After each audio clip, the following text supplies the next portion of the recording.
You have a budget proposal coming up, and we also had a recent report that we're going to have a more than $1 billion shortfall over 5 years because of the lost tax revenue, because of that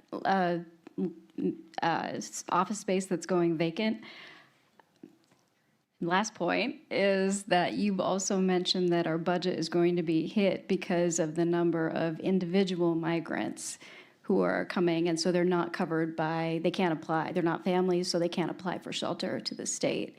So all of that is to say, how are you gonna balance all that and do what you want in your coming budget proposal?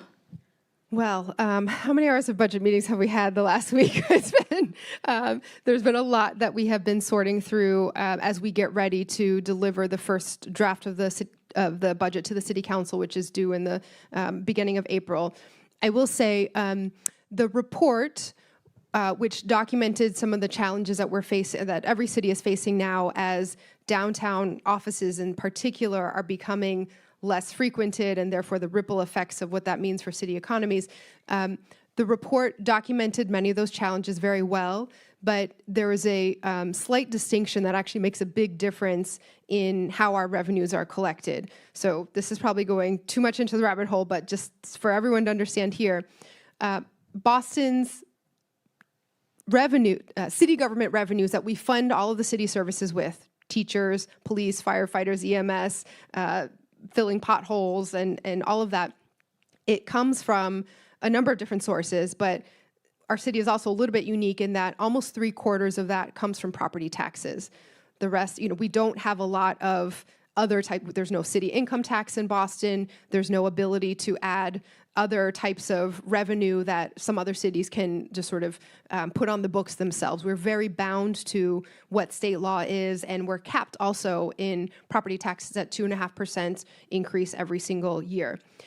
The way that state law is organized, though, that total amount that is collected is the same, whether it comes from residential properties or commercial properties. So if we see that commercial properties are all of a sudden going to drop in value and therefore contribute less to the tax rolls, it doesn't mean that the city falls short of that 2.5% increased percentage. It means that it gets shifted onto the residential side, which is also something that we cannot have happen. And so there's some precedent for how to address this.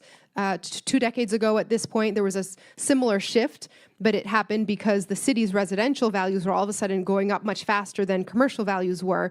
And the way that formula worked out, residents were going to have a double-digit increase in taxes. And in order to avoid that, the city sought special legislation from the state, from the city council and the state ultimately, to be able to cushion residential taxpayers more and avoid that shock.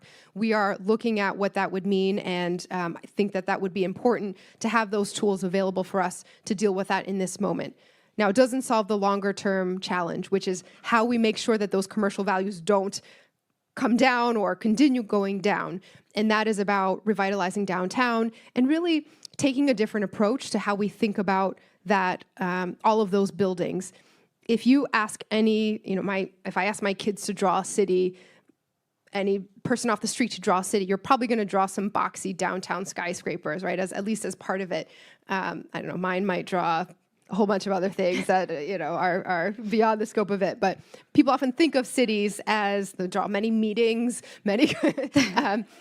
people often think of cities as downtown areas. But today, when you don't have to go into the office to get to work because you're zooming in and everything is very different in our economy, we have to think about our traditional downtowns more and more as residential areas as well if we want it to be truly thriving with the foot traffic for economic opportunity for the small businesses and safety and activation and all of that. So we are pushing hard for those conversions. We had put together a conversion incentive program, nearly 200 units already of housing in the application stage or in the pipeline to be converted out of empty office buildings to residential units.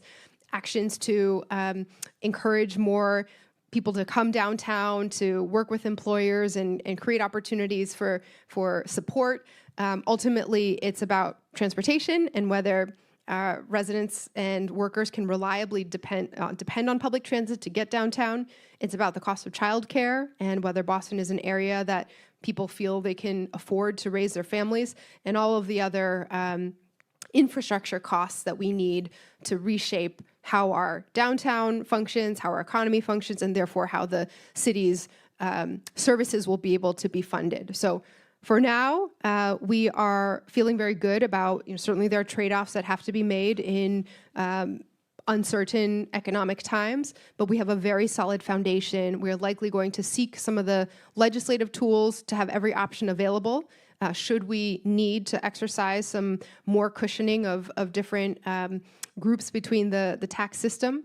But our push is that we want the jobs downtown and the residents downtown to reflect a connection among each and every one of our neighborhoods too. Downtown should be just as residential a neighborhood as our other neighborhoods, and our other neighborhoods should have just as much commercial vibrancy in our small business districts as people have traditionally thought of in downtown.